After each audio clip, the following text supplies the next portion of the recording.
ये बताना अत्यंत आवश्यक है। इस योजना से आपको परिचित कराना अत्यंत आवश्यक है।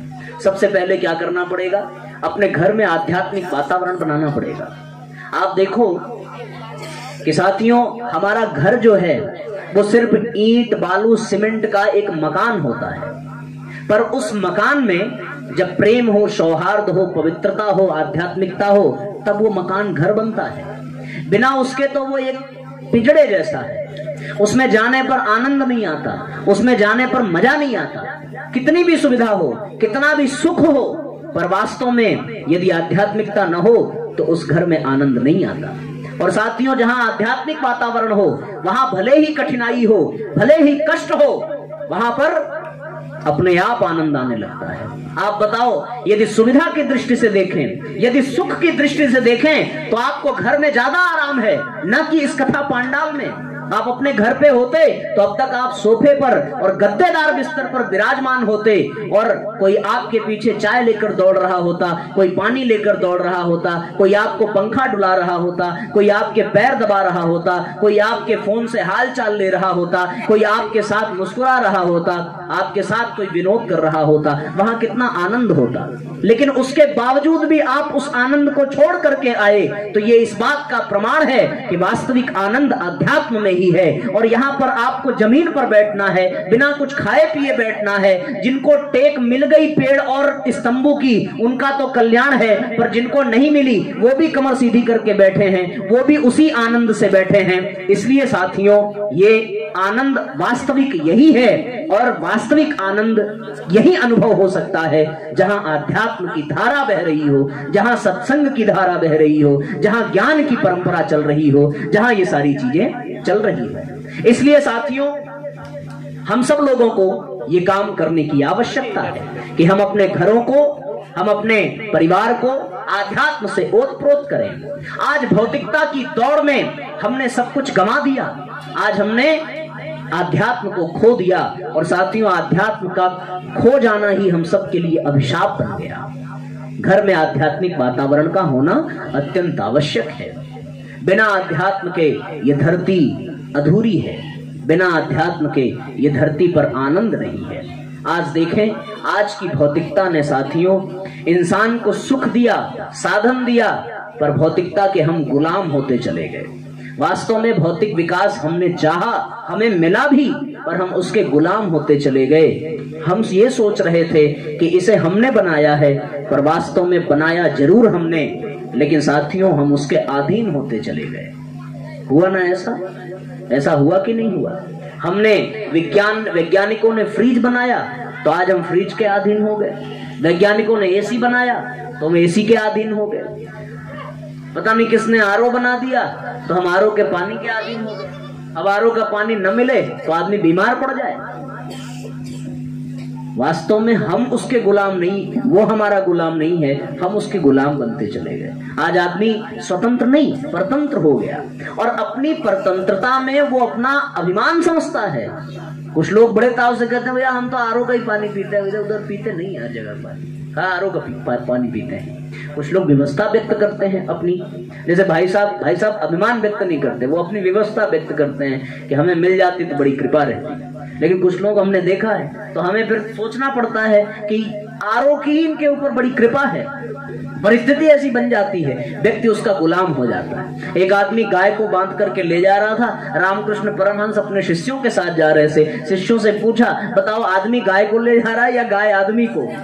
शिष्यों ने कहा, महाराज गाय खुद जा रही है, आदमी उसको ले जा रहा है। रामकृष्ण परमहंस ने उसका पगहा छोड़ दिया। अब क्या, अब तो दृष्टि बदल गया साहब, गाय आगे आगे आदमी पीछे पीछे। पूछा अब क्या स्थिति है? बोले अब तो गाय ही आदमी को ले जा रही है। वही स्थिति हो जाती है साथियों। हमें लगता है कि ये सुख, ये साधन, ये सुविधा, ये भौतिकता, ये हमारे अभिमान को प्रदर्शित करता है, हमारे बड़प्पन को दिखाता है, पर वास्तव में ये बड़प्पन नहीं, हम इसके गुलाम बनते चले जा रहे हैं, हम इसके अधीन बनते चले जा रहे हैं। आज आपको मैं सत्य बताऊं, यदि कोई आदमी मोबाइल लेकर के बैठा हो और आप झटके में उससे उसकी मोबाइल 10 मिनट के लिए मांग लीजिए, तो उसका चेहरा ये दिखाएगा जैसे आपने उसकी किडनी मांग ली हो। वो अपने मोबाइल का इतना बड़ा गुलाम हो गया, वो 1 मिनट मोबाइल के बिना रह नहीं सकता।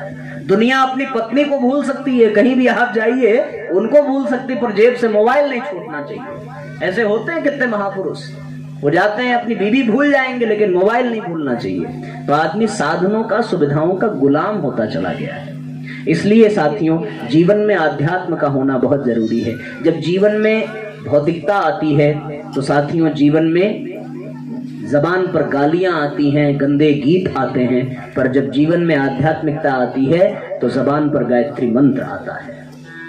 जीवन में जब भौतिकता आती है तो हम अपने शरीर को सजाते हैं, पर जीवन में जब आध्यात्मिकता आती है तो हम आत्म कल्याण के बारे में चिंतन करते हैं। जीवन में जब भौतिकता आती है ना, तो माँ बाप पैसा पैदा करने वाली मशीन नजर आते हैं, लेकिन जीवन में जब आध्यात्मिकता आती है तो साथियों, माँ बाप हमारे लिए भगवान बन जाते हैं। जीवन में जब आध्यात्मिकता समाप्त हो जाए, भौतिकता आ जाए, तो पत्नी दासी बन जाती है, पत्नी सेविका नजर आती है। और जब जीवन में आध्यात्मिकता आ जाए तो वो पत्नी अर्धांगिनी बन जाती है, धर्म पत्नी बन जाती है। जीवन में जब भौतिकता हो तो हम लोग मॉल में पिक्चर देखने जाते हैं, और जीवन में जब आध्यात्मिकता हो तो हम लोग जमीन पर बैठकर सत्संग का लाभ उठाते हैं। जीवन में भौतिकता हो तो बॉलीवुड के गाने चलते हैं, कमर मटकाते हैं, और जीवन में जब आध्यात्मिकता हो तो जीवन में भजन चलता है और तन नहीं मन नाचता है। इसलिए साथियों, जीवन में और परिवार में आध्यात्मिकता होनी चाहिए। जब भौतिकता हो तो परिवार स्वार्थ की पुड़िया नजर आती है, और आध्यात्मिकता हो तो परिवार स्वर्ग नजर आता है। इसलिए घर में आध्यात्मिक वातावरण होना चाहिए। जहां भौतिकता होती है वहां जरा सी भी असुविधा कष्ट का बहुत बड़ा कारण बन जाती है, और जहां आध्यात्मिकता हो साथियों, वहां पर कितनी भी कठिनाई हो, कितना भी कष्ट हो, वहां आनंद ही आनंद रहता है। उतना सुख राजमहल में दशरथ को नहीं था जितना सुखी वन में आश्रम में रहने वाले वशिष्ठ और विश्वामित्र को था। भगवान राम जो सुख, जो आनंद वन में उठा पाए, वो सुख, वो आनंद कैकेयी को राजमहल में कभी नहीं आया। इसलिए साथियों, जीवन में अध्यात्म होना चाहिए। आज परिवार का एक और सूत्र लेकर के जाइए।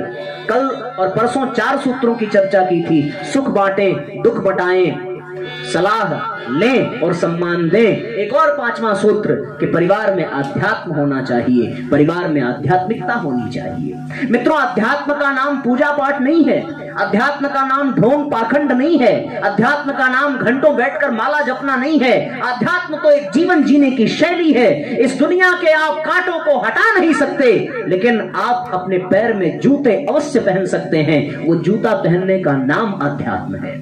आप इस दुनिया में बरसती हुई आग को रोक नहीं सकते, लेकिन अपने ऊपर एक छाता अवश्य तान सकते हैं। उस छाता को तानने का नाम अध्यात्म है। साथियों, दुनिया के रंग में रंगने का नाम भौतिकता है, और अपनी आत्मा के, अपने गुरु के, अपने भगवान के रंग में रंगने का नाम अध्यात्म है। इसलिए अपने परिवार में आध्यात्मिक वातावरण होना चाहिए, और आध्यात्मिक वातावरण यदि होगा तो ही आपके घर हरिद्वार आएगा, तो ही आपके घर गंगा आएगी, तो ही आपके घर गायत्री आएगी। इसके लिए क्या करना पड़ेगा? इसके लिए बस एक ही काम करना पड़ेगा, और वो लोग भी ध्यान से सुन लें जिन्होंने आज सुबह दीक्षा संस्कार कराया है, क्योंकि उनको हमने कहा था कि शाम को ही बताएंगे दीक्षा के कुछ अनुशासन हैं। उनका पहला अनुशासन और आध्यात्मिक जीवन को अपनाने की पहली शर्त क्या है कि जीवन में कुछ हो या ना हो, पर गायत्री अत्यंत आवश्यक है। बिना गायत्री के जीवन अधूरा है। जिसने माँ गायत्री का आंचल पकड़ लिया, उसे और कुछ पकड़ने की आवश्यकता नहीं है। बिना गायत्री माता के जीवन में रहे, जीवन में सब कुछ हो, तब भी कुछ अधूरा है। और यदि माँ गायत्री का आंचल पकड़ लिया साथियों, तो कुछ भी ना हो, फिर भी जीवन पूरा है। इसलिए जीवन में गायत्री होनी चाहिए और गायत्री मंत्र होना चाहिए। इसलिए साथियों, अपना लो गायत्री मंत्र को। तो जीवन में और परिवार में आध्यात्मिकता को स्थान देने के लिए एक काम ये करना पड़ेगा आज से, अभी से, कि हम प्रतिदिन 3 माला गायत्री मंत्र का जप अपने घर में अवश्य करेंगे। यह आपको करना पड़ेगा।